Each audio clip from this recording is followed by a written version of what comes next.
uma política e outra legal. No aspecto político, nós temos que observar que o arroxo fiscal, somado à crise internacional e a uma série de erros na condução da política econômica do governo brasileiro, levaram a uma brutal insatisfação popular. Uma insatisfação potencializada pela extraordinária agressão da imprensa, embalada por interesses geopolíticos dos países que disputam no mundo a hegemonia. O desespero pela posse das reservas minerais do Brasil, do petróleo, a utopia neoliberal, que é a moderna fantasia que toma conta da nossa mídia e que embala alegremente uma boa parte do Congresso Nacional. Essa insatisfação foi também alicerçada por uma relativa inabilidade da nossa Presidente da República nos seus contactos com o Congresso Nacional. Então, em determinado momento, surge esse movimento político do impedimento, que é uma espécie de referendo revogatório por parte do Congresso Nacional e que, como referendo revogatório, não está previsto na nossa legislação. A visão liberal sempre quis aprofundar o arroxo fiscal. Não há a menor sombra de dúvida que se contrapõe de uma forma programática, filosófica e decisiva às políticas anticíclicas que surgem a partir do Keynes e que tiveram início, na verdade, com Hjalmar Sachs na República do Weimar e depois mesmo na Alemanha de Hitler, resolvendo, por exemplo, o problema inflacionário numa semana. É a intervenção e a participação do Estado na contenção do processo inflacionário, o que na Alemanha se resolveu com as letras avalizadas pelo Banco Central em uma semana. Então, os remédios anticíclicos são os remédios que deveriam ser aplicados no Brasil. Mas toda essa visão liberal que repousa no Congresso Nacional, no Senado, e que estava incrustada no governo da República, de uma hora para outra, senadora Anastasia, se transforma no suporte decisivo do impedimento da Presidente da República. Eu lembro que eu protestava aqui e os ministros do meu partido defendiam a política do arroxo. Tinham como única solução o aperto, que num processo recessivo só poderia levar o Brasil aonde levou. O aumento da recessão, a queda do produto interno bruto e a uma crise de insatisfação popular realmente de proporções enormes. Mas o que acontece é que a solução disso era a mudança da política econômica. E o presidencialismo brasileiro não contempla o remédio do recall ou do referendo revogatório. O outro aspecto é o aspecto legal. O impeachment está inscrito na Constituição brasileira, mas ele depende de um crime de responsabilidade. E é evidente, senadores, que este crime de responsabilidade não ocorreu. E se ele tivesse ocorrido, teria ocorrido em 16 estados brasileiros, inclusive no estado do relator. Mas não ocorreu, e o Tribunal de Contas de Minas Gerais convalida todos os decretos de suplementação de verba emitidos pelo governo. E, a meu ver, convalida legalmente, porque isto não se constitui em nada mais que um artifício contábil para resolver um problema num momento de dificuldade. O Senado Federal solicita o mesmo tipo de decreto. O mesmo faz o Supremo Tribunal Federal e o Tribunal de Contas. Então, é uma prática consolidada no Brasil, feita anteriormente por muitos presidentes da República. Mas se utiliza o artifício do impeachment constitucional para estabelecer um recall do governo, que aí eu acho que nós concordamos todos, senador Gereissati, que tem uma dificuldade enorme de subsistir por falta de apoio. Por falta de apoio pelos seus erros, por falta de apoio pela circunstância política internacional, por falta de apoio pelo arroxo fiscal, fundamentalmente, e pela falta rigorosa de habilidade na condução das coisas da República. Então, nós estamos diante do impasse. Mas esse impasse pode ser resolvido por um processo de impedimento sem base legal, pela quebra de um processo democrático que se consolida nos últimos anos? A mim, parece que não.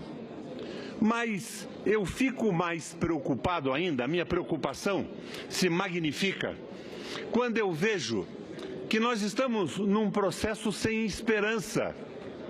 Qual é a alternativa do sucesso do impeachment? O meu amigo Michel Temer, vice-presidente da República, presidente do meu partido, assume a condução dos negócios da República. Presidente Michel Temer, mas assume suportado por uma série de ideias que foram publicadas na Ponte para o Futuro e reveladas em entrevistas dos seus auxiliares mais próximos, que são as ideias vinculadas à utopia neoliberal. Vamos reduzir a idade para a aposentadoria. Magnífico, senador Renan. Eles propõem 65 anos para viabilizar uma aposentadoria. Sabem vocês, senadores, qual é a idade média do Estado, dos homens no Estado do presidente Renan, em Alagoas? 65 anos e 8 meses. Então, os alagoanos estariam condenados, se sobrevivessem, na média, a ter 8 meses de aposentadoria depois de uma contribuição na vida inteira. Senador Requião, sem interrupção, já que Vossa Excelência citou meu estado de Alagoas, eu queria, em favor do Senado Federal, fazer um registro histórico. O Senado não assina esse tipo de decreto. O Senado, todos os anos, nos últimos anos, tem devolvido dinheiro, inclusive a própria presidente da República, para que ela possa fazer uso deste dinheiro em programas do governo, inclusive em programas sociais. Em 1997, o Senado Federal, é só um registro para a história, o Senado Federal gastava exatamente igual à Câmara dos Deputados. Hoje o Senado Federal, com absoluta transparência, gasta apenas 70% do que gasta a Câmara Federal. E nós aqui fizemos o dever de casa, cortamos despesas e talvez seja o Senado a única instituição da República nesse quadro de fanatismo, de ódios, de corporativismo, de seitas, de grupos que tem feito a sua parte com relação ao controle do seu gasto público. E nesse triste episódio aqui no Senado eu não vi ninguém invocar a mãe, o cachorro e a madrinha, pelo menos até agora. E além disso, o Senado permite que um orador na tribuna consiga conversar com o plenário, mantendo um relativo silêncio e uma atenção respeitosa, o que dificilmente acontece na Câmara. E quando os deputados chegam aqui, nos obrigam a ver o presidente do Senado pedir um pouco de silêncio respeitoso. Tem vantagens o poder moderador da República. E essas vantagens provavelmente derivam da idade média dos senadores, com exceção do menino Randolph Friedrich, que está aqui na primeira fila. Mas vejam vocês, então, toda a proposta arquitetada pela assessoria do Michel Temer é uma proposta neoliberal, que fala em cortes. É a mesma proposta que desgraçou a Europa, que trouxe a crise na Itália, em Portugal, na Espanha e que praticamente liquidou a Grécia. Senador Tasso, em 2010, quando a Grécia utilizou esse remédio neoliberal, da forma como é proposto para o Brasil agora, o déficit público era 104% do PIB. Era um desespero para os gregos e o temor de toda a Europa. Privatizaram tudo. Cortaram na saúde, cortaram na educação, cortaram na Previdência, liquidaram aposentadorias. E em 2015, que é o último dado oficial que eu tenho, o déficit tinha ido para 184% do PIB e a crise havia se aprofundado. Anunciam, não, derrubamos a Dilma nesse recall parlamentar e o Temer tomará medidas para abrir a economia, como deseja e sonha o meu velho amigo Blairo Maggi. Não vai acontecer isso, não. O Michel Temer tem uma história de conciliação. Ele foi presidente da Câmara 3 vezes porque ele concilia os interesses. Não é um radical, embora as propostas colocadas tenham sido até agora propostas radicais para encantar o mercado, viabilizar a facilitação dos banqueiros e dos rentistas. Não vai acontecer isso no Brasil. E as soluções que nós tínhamos que tomar são as antigas e conhecidas soluções anticíclicas. Não podemos revogar Keynes, temos que aprender com Horace Rigler e Almar Sachs e com o que ele fez na Alemanha. Temos que retomar um processo de desenvolvimento com financiamento das empresas brasileiras, com proteção do mercado interno. Essa abertura, este sonho de abertura total é o sonho que desgraçou a Europa. Precisamos construir um projeto de nação, mas esse projeto, apesar de qualidades e defeitos que têm os nossos últimos governos, que são nossos. Eu sou do PMDB do Paraná, fui cabo eleitoral da presidente Dilma, e eu me sinto igualmente frustrado pelo fato puro e simples de que os compromissos de campanha não foram cumpridos. Mas ela cumpriu o quê? O compromisso de campanha de nossos adversários do PSDB. O governo da Dilma é o governo do arroxo fiscal prometido pelo PSDB na campanha eleitoral. Mas hoje eu vejo todo o grupo de oposição dizendo não, a Dilma errou, ela quebrou o Brasil e nós vamos consertá-lo com os remédios. Quais são os remédios? São os remédios da Dilma, que são iguais aos remédios do PSDB, elevados à 10ª potência. Isso só pode nos levar a um desastre muito maior. A solução para esse problema, na minha forma de ver, não é o referendo revogatório, não é esse recall parlamentar. A solução seria o entendimento, um governo de coalizão nacional ou a discussão pelos partidos políticos, primeiro, internamente, de um programa de recuperação do Brasil, de desenvolvimento econômico, social, perfeitamente inteligível, factível e de fácil realização. Depois, esse programa seria oferecido à população, num referendo ou numa nova eleição. Estamos todos num caminho absolutamente errado.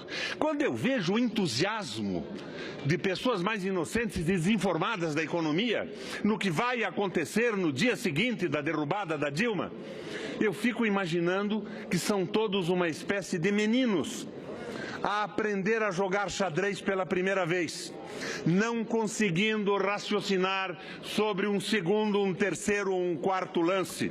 Eu vejo a inocência do meu amigo Ferraço, o seu ânimo na mudança, a sua esperança na modificação, mas eu vejo o desastre se aproximando, porque ninguém conserta esse país com o liberalismo que arrebentou a economia da Europa. Nós estamos no fim de um ciclo, o ciclo da soja e o desenvolvimento econômico e a satisfação da população viabilizadas pelo Lula, com o seu financiamento, os seus empréstimos consignados e o aproveitamento de um excedente da economia das commodities, que se encerra com a retração da China. Mas nós estamos com um entusiasmo que eu não sei de onde vem, a não ser que venha realmente da ignorância sobre a economia e sobre o que acontece no mundo, imaginando que vamos derrubar a presidente da República e iniciar uma mudança com um ministério que tem algumas figuras notáveis, mas uma maioria de pessoas absolutamente inadequadas para o comando da República. O meu voto, que eu anuncio nesse momento, em nome do país, dos meus eleitores, dos 75 anos de vida e dos anos que me debrucei sobre o estudo da economia no mundo, é contra a besteira, a monumental asneira do impeachment da Presidente da República nesse momento. Muito obrigado, presidente.